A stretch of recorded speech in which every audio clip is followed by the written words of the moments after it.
نحمده ونصلي على رسوله الكريم اما بعد فاعوذ بالله من الشيطان الرجيم بسم الله الرحمن الرحيم رب اشرح لي صدري ويسر لي امري واحلل عقدة من لساني يفقهوا قولي وَيَقُولُونَ آمَنَّا بِاللَّهِ وَبِالرَّسُولِ اور وہ کہتے ہیں ہم اللہ پر ایمان لائے اور رسول پر صلی اللہ علیہ وسلم، وَأَطَعْنَا اور ہم نے اطاعت کی، ثُمَّ يَتَوَلَّى فَرِيقٌ مِّنْهُمْ پھر منہ موڑ جاتا ہے ایک گروہ ان میں سے، مِن بَعْدِ ذَلِكَ اس کے بعد، وَمَا أُولَئِكَ بِالْمُؤْمِنِينَ اور نہیں ہے یہ لوگ مومن۔ ان لوگوں کا دعویٰ تو یہ تھا کہ ہم ایمان لائے ہیں، اللہ کو بھی مانتے ہیں، رسول کو بھی مانتے ہیں، یہ اپنی زبانوں سے اقرار کرتے تھے، لیکن اس اقرار کے باوجود انہیں مومن نہیں کہا گیا۔ فرمایا کہ وما اولئک بالمؤمنین، یہ مومن نہیں ہے۔ اگر مومن نہیں تو کون ہے؟ یہاں اشارہ کس کی طرف ہے؟ منافقین کی طرف، جو صرف زبان سے دعوے کرتے تھے اور دلوں میں اسلام اور صاحب اسلام کے ساتھ بغض اور عناد تھا، دشمنی تھی۔ پچھلی آیات میں آپ دیکھتے ہیں کہ ایمان والوں کو مختلف احکامات دیے گئے، پھر تمام انسانوں کو کائنات پر غور و فکر کرنے کی دعوت دی گئی، اور اب خاص طور پر منافقین کا ذکر ہے، کیونکہ واقع افک منافقین کی وجہ سے ہی پیش آیا۔ ایمان کا یہ دعویٰ کرنے والے دراصل ایمان والوں کو ہی نقصان پہنچانے کے درپے تھے۔ ان لوگوں نے زبان سے جتنے بھی دعوے کیے، لیکن جب عمل کا وقت آیا تو وہ دعوے جھوٹے ثابت ہوئے۔ انہوں نے اسلام کی جڑوں کو اور مسلمانوں کی بنیادوں کو کھوکھلا کرنا چاہا، تو فرمایا کہ وما اولئک بالمؤمنین، ایسے لوگ تو مومن ہی نہیں ہیں۔ پھر اس کی دلیل دی گئی، اور وہ کیا ہے؟ وَإِذَا دُعُوا إِلَى اللَّهِ وَرَسُولِهِ اور جب وہ بلائے گئے اللہ اور اس کے رسول کی طرف۔ کس لیے بلائے گئے؟ لِيَحْكُمَ بَيْنَهُمْ، کہ وہ ان کے درمیان فیصلہ کرے۔ تو کیا ہوا؟ اِذَا فَرِيقٌ مِّنْهُمْ تب ایک گروہ ان میں سے معرضون اعراض برتنے والا تھا۔ نبی صلی اللہ علیہ وسلم جب مدینہ تشریف لے گئے تو اس وقت ابتدا میں اسلامی طرز کی کوئی باقاعدہ عدالت وہاں موجود نہیں تھی۔ وہاں ایک طرف یہودی سردار تھے جو سالوں سے رواجی طریقوں کے مطابق لوگوں کے جھگڑوں کے درمیان فیصلہ کرتے، دوسری طرف مسلمان اب وہاں پہنچے ہجرت کرنے کے بعد۔ تو ابتدا میں صورتحال یہ تھی کہ جب کوئی مشکل مرحلہ آتا، جب لوگوں کے بیچ میں کوئی جھگڑا ہوتا، تو مسلمان اپنے جھگڑوں کے فیصلے کے لیے اللہ کے رسول صلی اللہ علیہ وسلم کی طرف رجوع کرتے۔ یہود اور باقی اہل مدینہ اپنے پرانے طریقے کے مطابق یہودی سرداروں کی طرف رجوع کرتے، لیکن منافقین کا حال مختلف تھا، چونکہ یہ تھے ہی اپنے فائدوں کے بندے، ہر چیز میں اپنا فائدہ ہی چاہتے تھے اور فائدہ ہی دیکھتے تھے۔ اس لیے جب یہ آپ صلی اللہ علیہ وسلم کے پاس جانے میں اپنا فائدہ سمجھتے تو آپ کے پاس چلے جاتے، اور جب یہ سمجھتے کہ آپ کے پاس جانے سے ان کے خلاف فیصلہ ہو سکتا ہے تو آپ کے پاس آنے کی بجائے یہودی سرداروں کے پاس چلے جاتے۔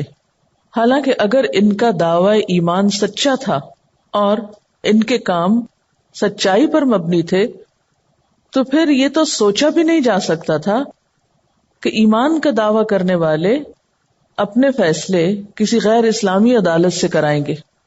اصولی طور پر کیا ہونا چاہیے تھا کہ جو شخص بھی لا الہ الا اللہ پڑھتا ہے، آپ صلی اللہ علیہ وسلم کو اللہ کا رسول مانتا ہے، اور نہ صرف یہ کہ پیغام پہنچانے والا بلکہ عدل کرنے والا اور حاکم بھی مانتا ہے، تو ایسی صورت میں اگر کوئی اپنے اس دعوے میں سچا ہے کہ وہ آپ کو مانتا ہے، تو پھر یہ نہیں ہو سکتا کہ وہ آپ کو چھوڑ کے کسی اور کے پاس فیصلہ لے جائے۔ تو اس لیے فرمایا کہ ان کی منافقت تو یہاں سے کھلتی کہ زبان پر ان کے اللہ اور رسول کا نام ہے، لیکن ان کی عملی زندگی اس سے بالکل مختلف ہے. مشکلات میں یہ آپ کے پاس آنے کی بجائے فیصلے کہیں اور لے جاتے ہیں، کسی اور کی طرف رجوع کرتے ہیں اور آپ سے اعراض کرتے ہیں، گریز کرتے ہیں، کنارہ کشی کرتے ہیں. وَإِن يَكُنْ، اور اگر ہوتا، لَهُمُ الْحَقُّ، ان کے لیے حق، یعنی اگر وہ خود سچائی پر ہوتے یا انہیں یقین ہوتا کہ فیصلہ ان کی مرضی کے مطابق ہوگا، یأتوا الیہ مذعنین، تو آ جاتے آپ کے پاس مطیع ہو کر. یعنی اگر انہیں 100% یہ یقین ہوتا کہ فیصلہ انہی کے حق میں ہوگا تو پھر آپ کے پاس بھاگے آتے تھے. لیکن اگر انہیں کہیں بھی یہ شک ہوتا کہ غلطی ہماری ہے اور فیصلہ ہمارے خلاف ہو سکتا ہے تو پھر آپ کے پاس آنے کی بجائے دوسری طرف جاتے تھے، کیونکہ ان کا اصل دین تو مفاد پرستی تھا، اللہ کی اطاعت تھوڑی تھا. اور یہاں پر مطیعین کی بجائے مذعنین کا لفظ آیا ہے، روٹ ہے اس کا ذال عین نون، اطاعت کرنا، اقرار کرنا، نہایت فرما بردار بن کر ساتھ ہو لینا یا اشاروں پہ چلنا، یعنی تیزی سے اطاعت کرنا. زبان سے حکم سن کر کوئی کام کرنا تو اطاعت ہوتا ہے، لیکن مذعنین میں ابھی کوئی زبان سے کہے نہ بھی اشارہ ہی اس کے لیے کافی ہو تو اس تیزی اور پھرتی کے لیے یہ لفظ استعمال ہوتا ہے. یعنی پھر یہ خوشی خوشی آتے آپ کی طرف، ورنہ آپ کے پاس آنے سے کتراتے ہیں. اس پر اللہ تعالیٰ فرماتے ہیں افی قلوبہم مرض، ایسا کیوں ہے؟ کیا ان کے دلوں میں بیماری ہے؟ کس چیز کی بیماری؟ کفر اور نفاق کی، دنیا کی محبت کی. ام ارتابوا، یا وہ شک میں پڑے ہوئے ہیں. کس چیز کی طرف سے شک؟ نبوت محمدی صلی اللہ علیہ وسلم کے بارے میں. ام یخافون، یا وہ ڈرتے ہیں، ان یحیف اللہ علیہم، کہ ظلم کرے گا اللہ ان پر، ورسولہ، اور اس کا رسول، بل اولئک ھم الظالمون، بلکہ یہ لوگ خود ہی ظالم ہیں. یعنی یہاں پوچھا یہ جا رہا ہے کہ آخر ان کے اس طرز عمل کی وجہ کیا ہے؟ یہ اللہ کے رسول صلی اللہ علیہ وسلم کو چھوڑ کر دوسروں کی طرف کیوں جاتے ہیں؟ ان کی ہمدردیاں، ان کی دلچسپیاں آپ کے مقابلے میں دوسروں کے ساتھ کیوں ہیں؟ کیا ان کے اندر کوئی بیماری ہے؟ یا پھر یہ آپ کو نبی نہیں مانتے، اس میں انہیں کوئی شک ہے؟ یا پھر ان کا خیال یہ ہے کہ اللہ اور اس کا رسول ان پہ ظلم کرے گا؟ تو بات یہ نہیں ہے. بات یہ ہے کہ یہ خود ظالم ہے جو اپنے اوپر ظلم ڈھا رہے ہیں انکار کر کے یا اعراض برت کے. یعنی منافقوں کے اعراض کی 3 وجہ ہو سکتی ہیں کہ دل میں سچے ایمان کی بجائے کوئی بیماری ہے، مفادات کے حصول کا شوق ہے، یا پھر ایمان کا دعویٰ صرف زبان سے ہے، دل میں شک ہے، یا پھر یہ کہ انہیں اس بات کا خوف ہے کہ اللہ اور اس کا رسول ان پہ ظلم ڈھائیں گے، یعنی ان پہ بڑی سختی کریں گے. اگرچہ یہ آیت منافقین کے بارے میں نازل ہوئی اور ایک خاص کانٹیکسٹ میں نازل ہوئی، لیکن ہمیں بھی اپنے آپ کو اس کے سامنے رکھ کے دیکھنا چاہیے کہ جب ہمیں اسلامی شریعت کی طرف یا اسلامی قانون کی طرف یا اسلامی عدالت کی طرف بلایا جائے یا اس سے متعلق کوئی بات کی جائے تو ہمارے احساسات اور جذبات کیا ہوتے ہیں؟ کیا واقعی ہم سچے اور کھلے دل سے چاہتے ہیں کہ ہمارے ملک میں بھی اسلامی قانون کے مطابق فیصلے ہوں، حقیقی عدل و انصاف ہو جو قرآن و سنت کے احکامات پر مبنی ہو، حدود جاری ہوں، یا پھر ہم اس سے جی چراتے ہیں؟ اگر ایسا ہے تو اپنے ایمان کو ٹیسٹ کریں. کیا وجہ ہے؟ کیا ہمیں شک ہے کہ اللہ اور اس کے رسول کے دیے ہوئے فیصلے ہمارے خلاف جائیں گے، یا ہمیں انصاف ملنے کی بجائے ہم پہ ظلم ہوگا؟ شریعت اسلامی کے بارے میں ہمارا طرز عمل کیا ہے؟ ہماری سوچ کیا ہے؟ اس سے کہیں ڈر تو نہیں لگتا ہم کو، اس کا نام لینے سے یا اس کی بات کرنے سے؟ اور اگر ڈر لگتا ہے تو کیوں لگتا ہے؟ وجہ کیا ہے؟ یہاں ایک بات کی یاد دہانی کراتی چلی جاؤں کہ ایک ہے اسلام کا قانون اس کی پیور شکل میں، اور ایک ہے اس قانون کو نافذ کرنے والے ادارے یا اس کا پروسیجر یا اس کی مینجمنٹ. کیونکہ بعض اوقات قانون میں تو کوئی خرابی نہیں ہوتی، لیکن جو قانون نافذ کرنے والے ادارے ہوتے ہیں وہاں مشکل ہوتی، وہ ظلم کرتے ہیں. تو یہ ان دو چیزوں کو بھی نہیں ملانا چاہیے، ان کو بھی الگ الگ رکھنا چاہیے. اس وقت جو میرا سوال ہے وہ کسی خاص گورنمنٹ یا کسی خاص شخص یا انسان کے بارے میں یا حکومت یا عدالت کے بارے میں نہیں کہ آپ کو کوئی مسئلہ پیش آئے تو آپ شرعی عدالت میں جاتے ہیں کہ کسی اور عدالت میں جاتے ہیں. میرا سوال اس وقت یہ ہے کہ کیا ہم سچے دل سے اسلامی قوانین کو چاہتے ہیں، ان کی سچائی اور ان کی افادیت ہمارے دل و دماغ میں واضح ہے، یا ہم ان سے ڈرتے ہیں؟ کیونکہ اسلامی قوانین سے، اسلامی حدود سے خوف یا اختلاف تو اسی کو ہو سکتا ہے جس کے دل میں ان تین چیزوں میں سے کوئی چیز ہو. یا تو منافقت ہے، یا پھر شک ہے اللہ کی بات پر، اس کتاب پر، یا آپ صلی اللہ علیہ وسلم کے فیصلوں پر، یا پھر اس بات سے ڈر لگتا ہے کہ ہمارے ساتھ ظلم ہو سکتا ہے یا اسلامی سزائیں بہت سخت ہیں.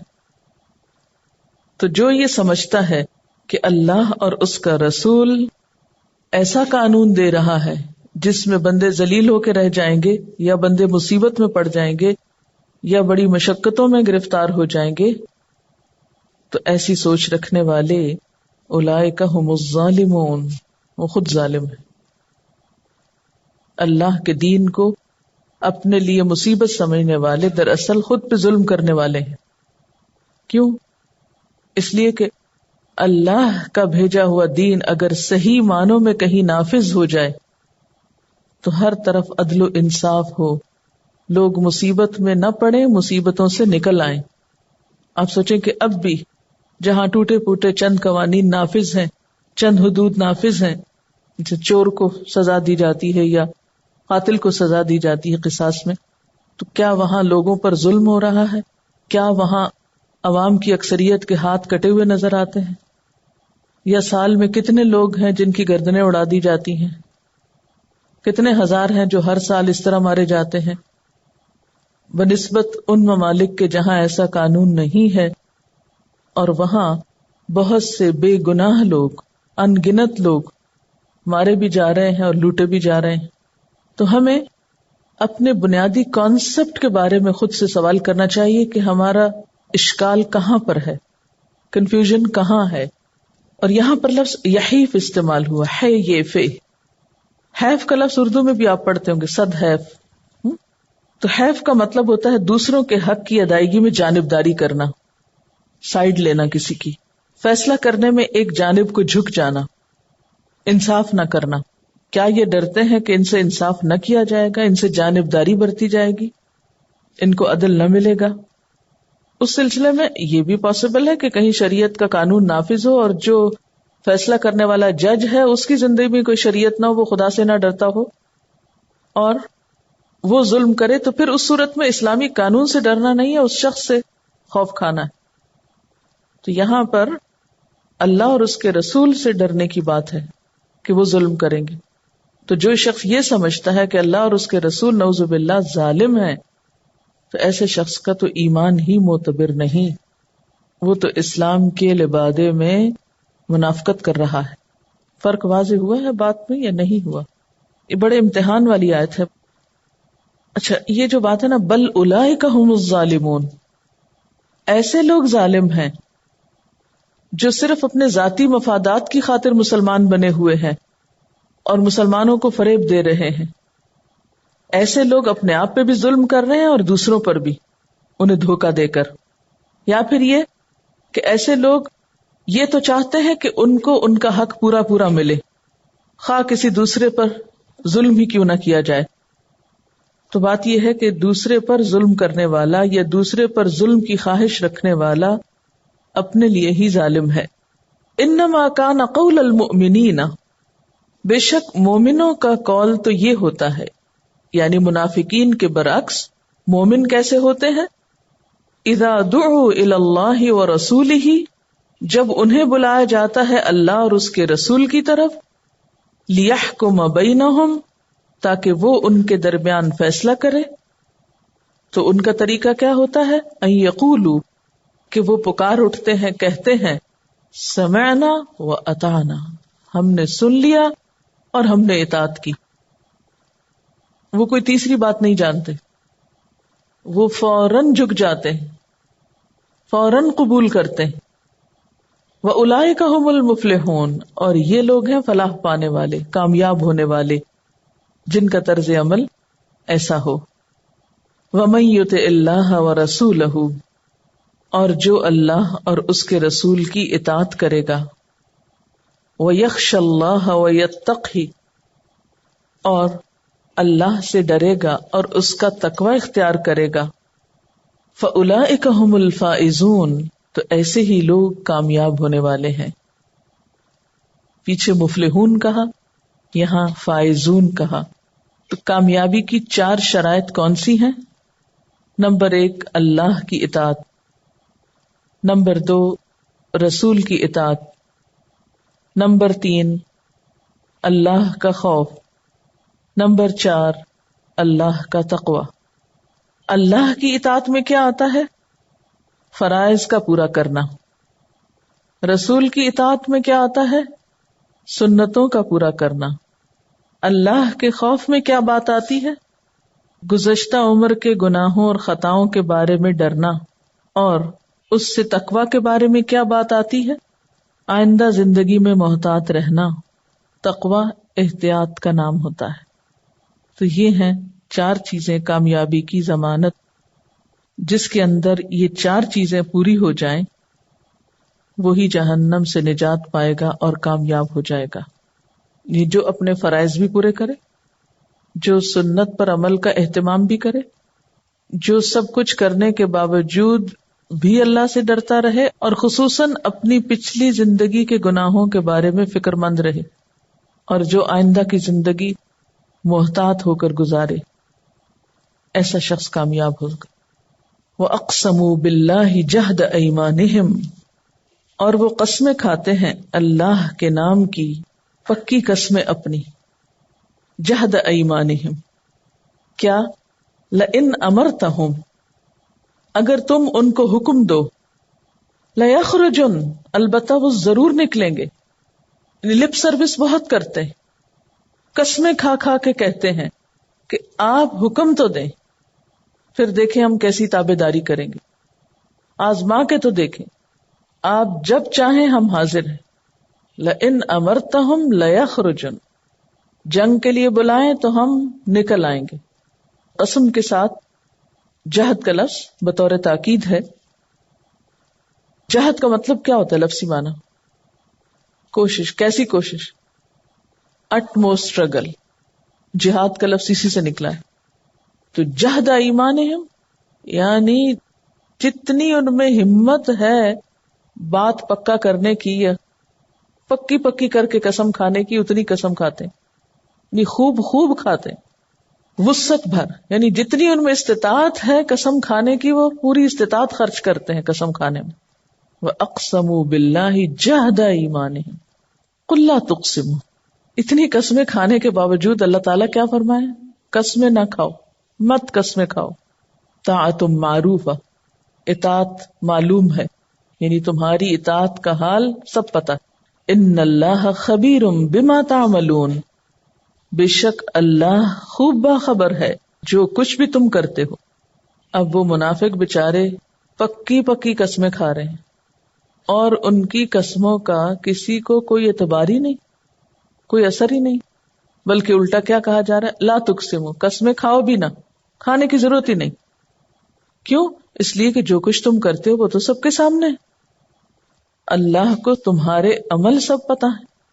بات یہ ہے کہ جس شخص کے دل میں سچا ایمان ہو، جس کا ایمان اس کے دل کی گہرائیوں میں اتر چکا ہو، اس کے اندر تو ایک عاجزی پیدا ہو جاتی، اس کی زبان تو پھر بند ہو جاتی.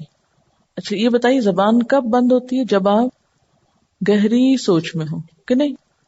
کوئی آپ کے سر پہ کھڑا ہو کے چلائے تو آپ کہتے ہیں کیا کہا؟ ایسا کب ہوتا ہے؟ جب آپ بہت ڈیپ تھنکنگ میں ہوتے ہیں. تو جس شخص کے اندر ایمان جتنا گہرا ہو جاتا ہے اس کو پھر اتنے ہی زبانی دعوے کرنے کی عادت نہیں رہتی. اس کے اندر کی گہرائی اسے عمل پہ مجبور کر دیتی. اس کے اندر احساس ذمہ داری بڑھ جاتا ہے اور وہ بڑی بڑی قربانیاں کرنے لگتا ہے خاموشی کے ساتھ. اور جب بہت سارے لوگ زبانی دعوے کر رہے ہوں، بڑھ چڑھ کے بول رہے ہوں، تو وہ بظاہر گنگا نظر آتا ہے. اس کو بات کرنی نہیں آتی کہ میں کیا کہوں، کیونکہ خدا کا خوف ہے نا. جب خدا کا خوف آتا ہے تو باتیں کم ہو جاتی. اس کا یہ مطلب نہیں کہ انسان ضرورت کے تحت بھی کسی سے نہیں بولتا. یہاں ایک خاص موقع کی بات ہے. اب اس کے بعد آپ لوگ کمنٹس دینا ہی چھوڑ دیں کہ اب ہمارے اندر تو عاجزی آ گئی ہے اس لیے ہم تو آج کے بعد کچھ نہیں بولیں گے. جو لکھتے ہیں وہ لکھنا چھوڑ دیں، جو بولتے ہیں وہ بولنا چھوڑ دیں، بس اب ہم تو بیٹھے ہیں. یہ نہیں مطلب اس کا. اس کا مطلب یہ ہے کہ کام کے موقع پر، قربانی کے موقع پر، ایک خاص کانٹیکسٹ میں جب کچھ کرنے کا وقت آتا ہے، اس وقت کچھ لوگ تو کام کی طرف مائل ہوتے ہیں اور کچھ لوگ باتیں کر کے خوش کر دیتے ہیں. عام معاشرتی معاملات میں بھی آپ نے دیکھا ہوگا کہ یہ دو کردار معاشرے میں پائے جاتے ہیں. خاندانوں کے اندر، لوگوں کے ملنے جلنے والوں کے اندر آپ نے دیکھا ہوگا کہ ایک وہ شخص ہے کہ وہ آپ کی ضرورت کے وقت حاضر ہے اور ایک وہ ہے کہ جو صرف باتیں کرتا ہے. تو منافقین بھی جب جنگ کا موقع ہوتا، قربانی کا موقع ہوتا تو خوب بڑھ چڑھ کے باتیں کرتے، اور جب کہا جاتا نکلو جہاد کے لیے تو پھر بہانے کرتے، پھر ایک اور طرح کی باتیں کرتے. تو ان کا سارا دین باتوں پر باتیں تھا، یعنی کام کے لیے بھی دعوے اور نکلنے کے لیے بھی بہانے، عمل کچھ نہ تھا. اصل میں انسان عمل کی کوتاہی کو باتوں سے بھرتا ہے. یعنی باتیں کب زیادہ کرنے کی ضرورت پیش آتی ہے؟ جب آپ کام نہیں کرتے. مثلاً اگر آپ ہوم ورک کر کے نہیں لائے تو اس وقت آپ، ایک طریقہ تو یہ کہ شرمندگی کے مارے خاموش رہیں، اور ایک یہ ہے کہ آپ بڑھ چڑھ کے باتیں بنا کر دوسرے کو ترخا دیں. تو قربانی کے موقع پر لوگوں کے طرز عمل مختلف ہوتے ہیں. مشکل حالات میں لوگوں کے رویے مختلف ہوتے ہیں. کچھ لوگ خاموشی سے جو کر سکتے ہیں وہ کر دیتے ہیں اور منہ سے کچھ نہیں بولتے، اور کچھ لوگ محض لپ سروس کرتے ہیں. طاعت معروف، اطاعت معروف ہے، معلوم ہے، سب پتا ہے. اور ایک اور معنی کیا ہے کہ اطاعت معلوم ہونی چاہیے، یعنی باتیں کرنے کی بجائے تمہارا کام نظر آنا چاہیے. کیوں اطاعت معلوم ہونی چاہیے یا کام کر کے دکھانا چاہیے؟ کیونکہ اللہ تعالیٰ کو تو کام چاہیے. اللہ تو تمہارے سب کاموں سے خوب واقف ہے. اس کو سب پتا ہے کون فرما بردار ہے، کون نافرمان ہے، اور کون کس طرح کے کام کرنے والا ہے. قل اطیعوا اللہ و اطیعوا الرسول، کہہ دیجئے اطاعت کرو اللہ اور اطاعت کرو رسول کی. فإن تولوا، پھر اگر تم منہ پھیرتے ہو، فإنما علیہ ما حمل، تو بے شک اس کے ذمہ ہے جو وہ اٹھوایا گیا، یعنی اس کی ذمہ داری اس پر ہے. اس سے مراد یہاں کون ہے؟ رسول اللہ صلی اللہ علیہ وسلم. اور حملہ وہ اٹھوائے گئے. کیا اٹھوائے گئے تھے؟ تبلیغ اور دعوت کی ذمہ داری. وعلیکم ما حملتم، اور تمہارے اوپر ہے، یہ تمہارے ذمہ ہے جو تم اٹھوائے گئے. عوام پر کیا ذمہ داری تھی؟ کہ رسول اللہ صلی اللہ علیہ وسلم کی دعوت کو قبول کریں، اس پر ایمان لائیں اور آپ کی اطاعت کریں. ان سے کہہ دیجئے کہ اللہ اور رسول کی اطاعت کرو صلی اللہ علیہ وسلم.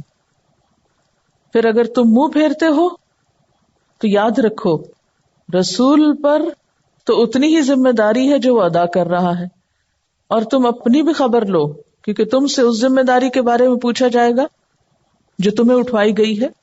وَإِن تُطِيعُوهُ تَهْتَدُوا، اور اگر تم اس کی اطاعت کرو گے تو ہدایت پاؤ گے. اس سے کیا پتہ چلتا ہے کہ ہدایت یافتہ ہونے کے لیے رسول اللہ صلی اللہ علیہ وسلم کی اطاعت بہت ضروری ہے. کیوں؟ اس لیے کہ ایک اور جگہ پر آتا ہے نا کہ وَإِنَّكَ لَتَهْدِي إِلَى صِرَاطٍ مُسْتَقِيمٍ، یقیناً آپ سیدھے رستے کی طرف ہدایت دیتے ہیں.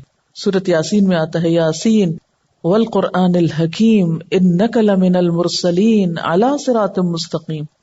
تو جو آپ کو فالو کرے گا آپ سیدھے رستے پہ جا رہے ہیں، جو آپ کے پیچھے جا گا وہ بھی سیدھے رستے پہ چل پڑے گا. سمپل سا فارمولا ہے. اور اگر کوئی آپ کو چھوڑ کر، آپ کے طریقے یا آپ کی سنت کو چھوڑ کر اپنے من گھڑت طریقے پہ چلنا چاہتا ہے اور اس طرح وہ سمجھتا ہے کہ وہ ٹھیک کر رہا ہے سب، تو اس کا یہ خیال غلط ہے. جتنی بھی عبادات ہیں اگر ہم مسنون طریقے سے ہٹ کر خود ساختہ طریقوں پر کریں گے تو گویا ہم نے آپ کا طریقہ چھوڑ دیا. اسی طرح حقوق ہیں، فرائض ہیں، قرآن پر عمل ہے. ہر چیز میں ہمیں حضور صلی اللہ علیہ وسلم کے طرز عمل کو دیکھنا ہے. آپ نے کیا کیا تھا، آپ نے اس حکم پر کیسے عمل کیا تھا، آپ نے اس کی وضاحت میں کیا فرمایا تھا. گویا آپ کے بغیر دین پر عمل کرنا ناممکن، آپ کی اطاعت اور اتباع کے بغیر ہدایت یافتہ ہونا ناممکن. یعنی مشروط کر دیا گیا نا ہدایت کو، ان تطیعوہ تہتدوا، اگر تم اس کی اطاعت کرو گے تو ہدایت پاؤ گے، اور اگر اس کی اطاعت نہیں کرو گے، اس کی بات نہیں مانو گے تو بھٹک جاؤ گے. دوسرے لفظوں میں یوں کہنا چاہیے. لیکن کتنے افسوس کی بات ہے کہ آج ہمارے مسلمان معاشرے میں ہی ایسے لوگ موجود ہیں جو یہ کہتے سنائی دیتے ہیں کہ ہم قرآن کو تو مانتے، اس کو تو ہم پڑھیں گے، اس پر تو عمل کریں گے، لیکن حدیث کو نہیں مانتے، آپ صلی اللہ علیہ وسلم کے طریقے کو.